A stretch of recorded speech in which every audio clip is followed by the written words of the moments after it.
El corazón de una Bridgerton. Saga Bridgerton 6 por Julia Quinn. Capítulo 16. Pero, como me has escrito, Francesca lleva los asuntos de Kilmartin con admirable habilidad. No es mi intención hurtarle el cuerpo a mis obligaciones, y te aseguro que si no tuviera una suplente tan capaz, regresaría inmediatamente. De una carta del conde de Kilmartin a su madre, Helen Stirling, 2 años y medio después de su llegada a la India, escrita luego de mascullar, y no contestó mi pregunta. A Francesca no le hacía ninguna gracia considerarse una cobarde, pero cuando la única otra opción era ser una tonta, prefería la cobardía, alegremente, porque solo una tonta se quedaría en Londres, incluso en la misma casa con Michael Stirling, después de experimentar su beso. Ese beso fue... No quería pensar en eso. Cuando lo pensaba, no podía evitar sentirse culpable y avergonzada, porque no debería sentir eso por Michael. Por Michael no. No estaba en sus planes sentir deseo por nadie. Realmente, lo más que había esperado sentir por un marido era una moderada sensación de agrado, experimentar besos que le resultaran agradables en los labios, pero que no la afectaran para nada en los otros sentidos. Eso le habría bastado. Pero ahora... Pero eso... Michael la había besado, la besó, y peor aún, ella le correspondió el beso, y desde ese momento no podía evitar imaginarse sus labios en los de ella, y luego imaginárselos en todas partes de su cuerpo, y por la noche, cuando estaba acostada sola en su enorme cama, los sueños se le hacían más vívidos y se le deslizaba la mano por el cuerpo hasta detenerse justo antes de llegar a su destino final. No debía fantasear con Michael. Eso estaba mal. Se habría sentido terriblemente mal por sentir ese tipo de deseo por cualquier hombre. Pero por Michael... Él era el primo de John. Era el mejor amigo de John. Y el mejor amigo de ella también. Y no debería haberlo besado. Pero, pensaba suspirando, que fue magnífico. Y por eso había preferido ser una cobarde y no una tonta. Y huyó a Escocia, porque no creía tener la capacidad de resistírsele si volvía a presentarse la situación. Ya llevaba casi una semana en Kilmartin intentando sumergirse de lleno en la vida normal y cotidiana de la sede de la familia. Había muchísimo que hacer, llevar las cuentas, visitar a los aparceros, pero ya no encontraba la misma satisfacción que sentía antes al hacer esas tareas. La regularidad de sus tareas y obligaciones debería calmarla, tranquilizarla, pero hacía todo lo contrario, la hacía sentirse desasosegada y no lograba concentrarse, no lograba centrar la mente en nada. Estaba nerviosa, agitada, distraída, y la mitad del tiempo se sentía como si no supiera qué hacer consigo misma, en el sentido más literal y físico. No lograba estarse quieta sentada, por lo tanto, había tomado la costumbre de salir de casa con sus botas más cómodas y caminar durante horas y horas por el campo hasta quedar totalmente agotada. Eso no le servía de mucho para dormir mejor por la noche, pero de todos modos, al menos lo intentaba. Y eso era lo que estaba haciendo en ese momento, con mucha energía. Acababa de subir la cima de la colina más alta de Kilmartin. Jadeante por el esfuerzo, miró los nubarrones oscuros en el cielo, tratando de calcular la hora y la probabilidad de que lloviera. Era tarde, seguro, pensó ceñuda. Debería volver a la casa. No era una gran distancia la que tenía que recorrer, simplemente bajar el cerro y atravesar el campo cubierto de hierba, pero cuando llegó al majestuoso pórtico de la mansión, había comenzado a lloviznar y llevaba la cara ligeramente mojada por diminutas gotitas. Se quitó la papalina y la sacudió, agradeciendo haber recordado ponérsela, pues no siempre era tan diligente. Iba en dirección a la escalera para subir a su dormitorio, donde pensaba que podría disfrutar de un buen chocolate con galletas, cuando apareció Davis, el mayordomo, delante de ella. —¿Milady? —dijo él claramente deseando su atención. —Sí. —Tiene una visita. —¿Una visita? repitió ella frunciendo el ceño pensativa. La mayoría de las personas que solían ir a visitarla en Kilmartin ya se habían trasladado a Edimburgo o a Londres para pasar la temporada. No exactamente una visita, milady. Michael pensó. Tenía que ser él, y no podía decir que eso la sorprendiera. Se había imaginado que él podría seguirla, aunque en ese caso supuso que sería inmediatamente, pero al haber transcurrido una semana había comenzado a considerarse a salvo de sus atenciones, a salvo de su reacción a esas atenciones. ¿Dónde está? ¿El conde? Ella asintió. Esperándolo en el salón rosa. ¿Llegó hace mucho rato? No, milady. Francesca hizo un gesto de asentimiento, indicándole que ya no lo necesitaba y obligó a sus pies a llevarla por el pasillo hacia el salón rosa. No debería temer tan intensamente ese encuentro, solo era Michael por el amor de Dios. Aunque tenía la deprimente sensación de que ya nunca volvería a ser, solo Michael. De todos modos, había ensayado mentalmente 1.000.000 de veces lo que podría decirle, pero en aquel momento todas las perogulladas y explicaciones le parecían bastante inadecuadas cuando estaba a punto de decirlas en voz alta. ¡Qué alegría verte, Michael! Podría decir, simulando que no había ocurrido nada entre ellos. O, tienes que comprender que esto no cambiará nada, aun cuando todo había cambiado. O podría dejarse guiar por el buen humor y comenzar con algo trivial, por ejemplo, ¿te puedes creer qué tontería fue todo eso? Aunque claro, dudaba que alguno de ellos lo hubiera encontrado tonto. Por lo tanto, aceptó que simplemente tendría que inventar algo en el momento e improvisar, y entró en el famoso y hermoso salón rosa de Kilmartin. Él estaba de pie junto a una ventana, observando si ella llegaba tal vez, y no se volvió cuando ella entró. Se veía fatigado por el viaje y tenía la ropa algo arrugada y el pelo revuelto. No habría cabalgado todo el trayecto hasta Escocia, supuso. Solo un tonto o un hombre en persecución de alguien hasta Gretna Green haría eso. Pero había viajado con bastante frecuencia con él, por lo que sabía que lo más probable era que hubiera viajado con el cochero en el pescante una buena parte del camino. Él siempre había detestado los coches cerrados para viajes largos, y más de una vez había preferido viajar así bajo la llovizna y lluvia antes de ir encerrado con el resto de los pasajeros. No lo llamó, aunque podría haberlo hecho. Con su silencio no iba a ganar mucho tiempo.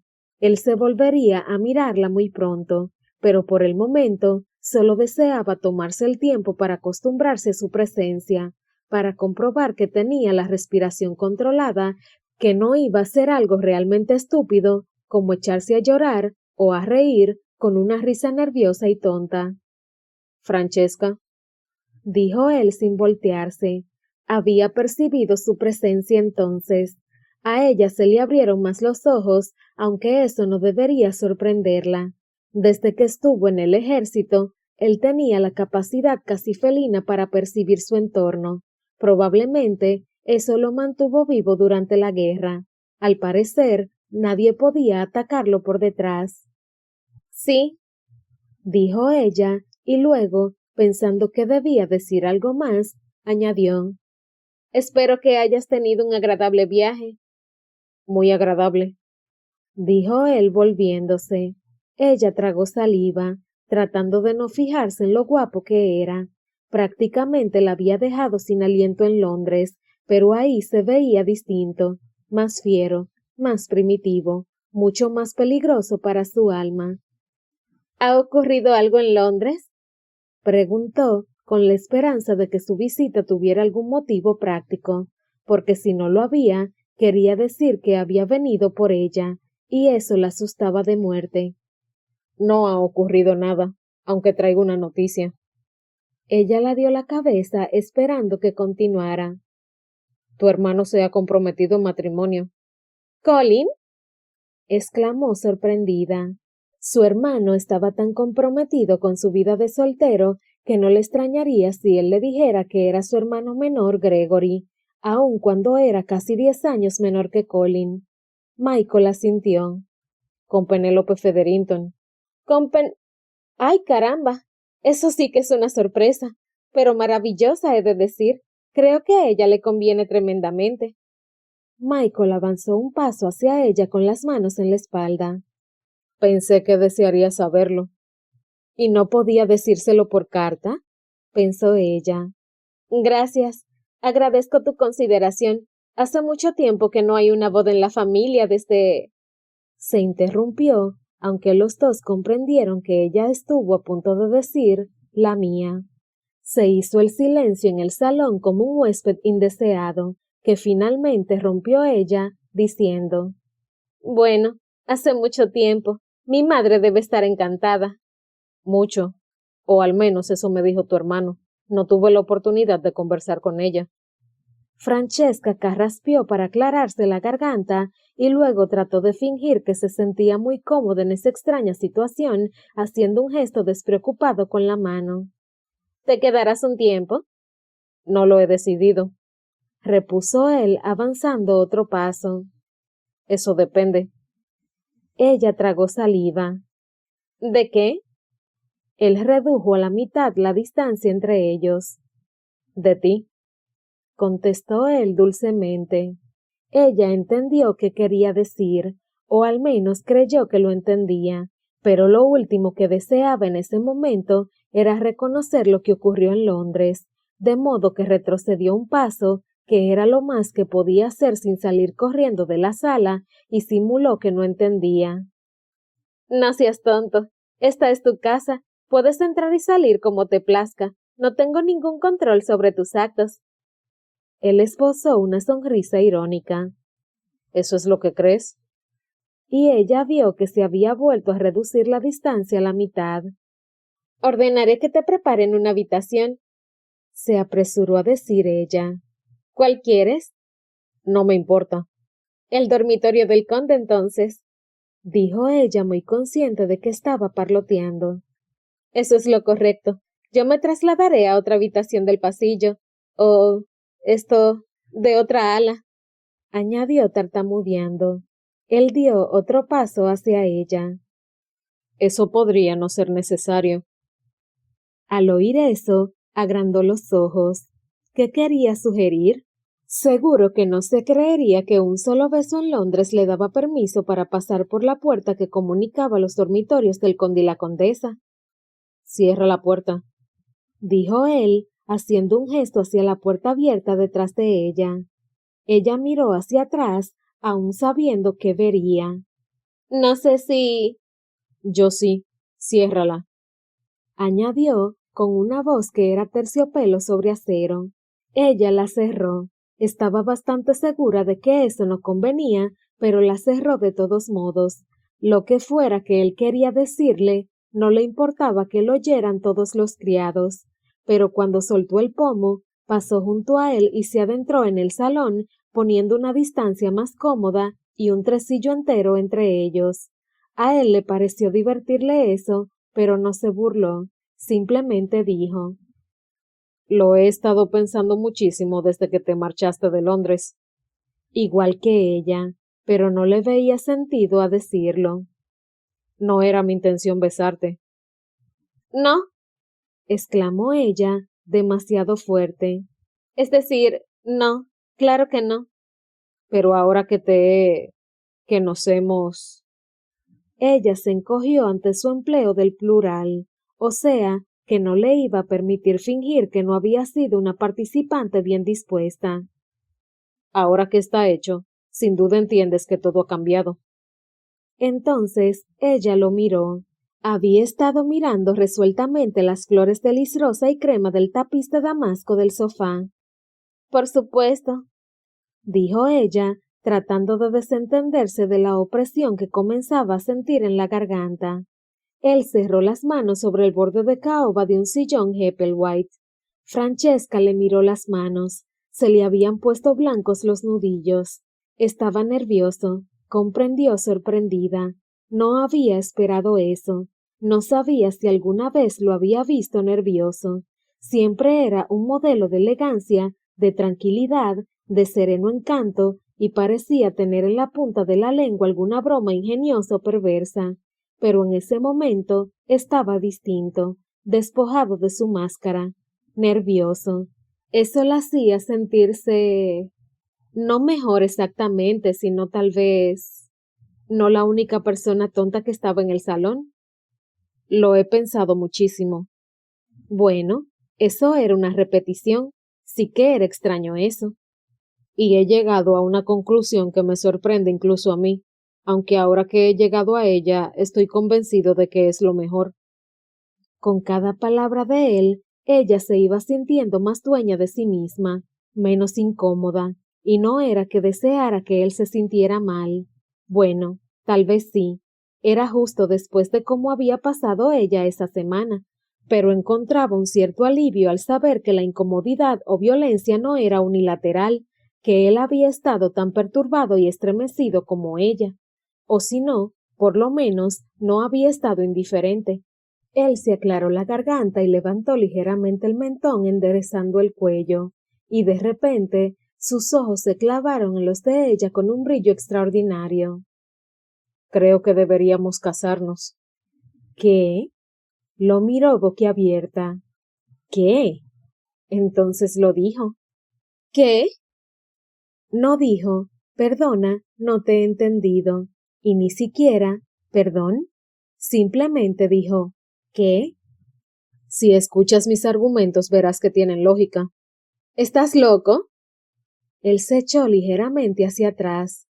No, en absoluto. No puedo casarme contigo, Michael. ¿Por qué no? ¿Por qué no? Porque... porque... porque no puedo, exclamó. Por el amor de Dios, tú, justamente tú, deberías entender lo demencial que es esa sugerencia. Reconozco que en una primera reflexión parece irregular, pero si escuchas mis argumentos, verás lo sensato que es. Ella volvió a mirarlo boquiabierta. ¿Cómo puede ser sensato? No se me ocurre nada que pueda ser más insensato. No tendrás que mudarte de casa, dijo él comenzando a contar con los dedos, y conservarás tu título y posición. Convenientes las dos cosas, pero no motivo suficiente para casarse con Michael, el que... bueno, era Michael. Podrás entrar en el matrimonio sabiendo que se te tratará con cariño y respeto. Podría llevarte algunos meses llegar a la misma conclusión con otro hombre, e incluso entonces podrías estar segura. Después de todo, las primeras impresiones pueden ser engañosas. Ella le escrutó la cara, tratando de ver si había algo, cualquier cosa, detrás de sus palabras. Tenía que tener algún motivo para decir eso, porque ella no lograba entender que él le estuviera proponiendo matrimonio. Era una locura. Era... buen Dios, no sabía qué era. ¿Existiría una palabra para definir algo que simplemente le quitaba el suelo que estaba pisando? Te daré hijos, dijo él dulcemente, o al menos lo intentaré. Ella se ruborizó, lo notó al instante, le ardían las mejillas, tenían que estar de un rojo subido. No quería imaginarse en la cama con él. Se había pasado toda esa semana desesperada intentando no imaginárselo. ¿Qué ganarías tú? Preguntó ella en un susurro. Él pareció sorprendido por la pregunta, pero se recuperó enseguida. Tendré una esposa que ha administrado mis propiedades durante años, y no soy tan orgulloso como para no aprovechar tu conocimiento superior. Ella asintió, solo una vez, pero bastó como señal para que él continuara. Ya te conozco y confío en ti, y estoy seguro de que no te desviarás. No puedo pensar en esto ahora, dijo ella cubriéndose la cara con las manos. Le giraba la cabeza y tenía la horrible sensación de que no se recuperaría de eso jamás. Tiene lógica, solo tienes que considerar... No, dijo ella, desesperada por encontrar un tono resuelto. No resultaría, lo sabes. Le dio la espalda, pues no quería mirarlo. No puedo creer que hayas considerado... Yo tampoco lo creía cuando me vino la idea, pero una vez que la tuve no pude dejar de pensarla y pronto comprendí que tiene perfecta lógica. Ella se presionó las sienes. Por el amor de Dios, ¿Por qué seguía perorando de lógica? Si volvía a decir esa palabra una sola vez más, chillaría. ¿Y cómo podía estar tan tranquilo? No sabía cómo creía que debía actuar él. Ciertamente nunca se había imaginado ese momento, pero el modo en que él le recitaba aquella proposición le fastidiaba. Estaba tan frío, tan tranquilo, un poco nervioso tal vez, pero sin emoción. No tenía comprometidas sus emociones, mientras ella se sentía como si su mundo se hubiera salido de su eje. No era justo, y en ese momento al menos lo odió por hacerla sentirse así. Subiré a mi habitación, dijo ella bruscamente. Mañana por la mañana tendré que hablar contigo acerca de esto. Y casi lo consiguió. Ya iba a más de medio camino hacia la puerta cuando sintió su mano en el brazo, suave, pero sujetándola con implacable firmeza. Espera, dijo él, y ella no pudo moverse. ¿Qué quieres? No lo estaba mirando, pero veía su cara en la mente, veía su pelo negro medianoche caído sobre la frente, sus ojos de párpados entornados, enmarcados por pestañas tan largas que podían hacer llorar de envidia a un ángel, y sus labios.